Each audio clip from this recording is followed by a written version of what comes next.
Bom, pessoal, creio que eu já tinha falado para você sobre o uso do verbo ser. Obviamente, vocês já viram o uso do verbo ser em inglês, né? Eu sempre falo do verbo to be, que ele é uma colocação de todas as palavras, todo o uso da ortografia da língua portuguesa, até mesmo no inglês, certo? Bom, o verbo ser, ele é o uso de ligações, né? Que é um verbo que é ligar o sujeito de característica ao predicativo e o uso do sujeito. A gente entende que o verbo correspondente, predicativo, vez de é um sujeito de concordar, uma forma de um exemplo. O cachorro são as mágoas que deixadas pela separação. Observamos que o cachorro é as mágoas, né? Que é deixadas pela separação, no sentido de são as mágoas deixadas pela separação.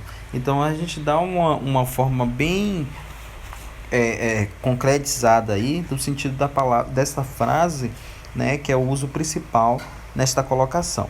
Bom, a conjugação do verbo ser sofre alteração profunda na radicação.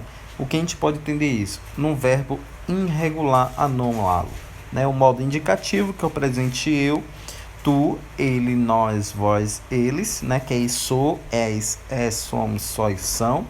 E o pretérito imperfeito, que dá eu, que era, tu eras, ele era, nós éramos, vós ereis, eles eram. O pretérito, o pretérito, né, o perfeito, que dá eu fui, tu vostes, né, ele foi, nós fomos, vós fostes, eles foram.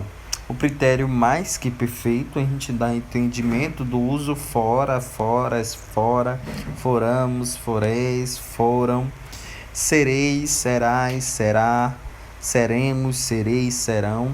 Daí sentido do uso da colocação das palavras.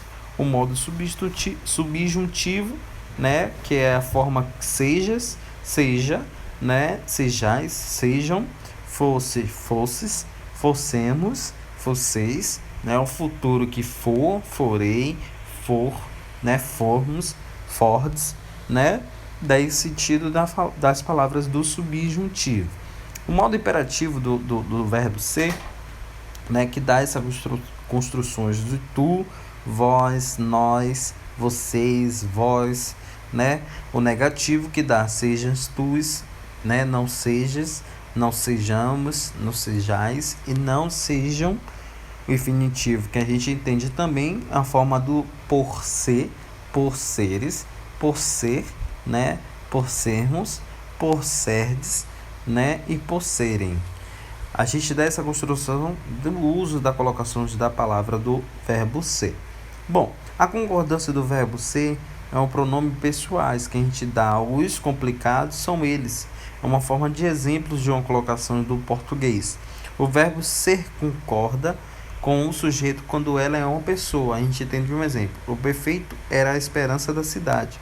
O prefeito era as esperanças da cidade. Então, no caso, concorda com o sujeito quando é um sentido de uma pessoa. O verbo ser concorda com o predicativo quando o sujeito for o pronome tudo isto e isso e aquilo, né? Tudo são problemas quando se está chateado. A gente dá essa complementação. O verbo ser concorda com o numeral mais próximo na indicação do termo horas, datas, dessas construções bem com distância, daí sentido das palavras com a colocação do português, né? É uma hora, são 10 horas, e o uso de colocações em relógio por hora inscrito. Bom, além da atividade complementar no caderno, tem atividade do livro, qualquer dúvida é só falar.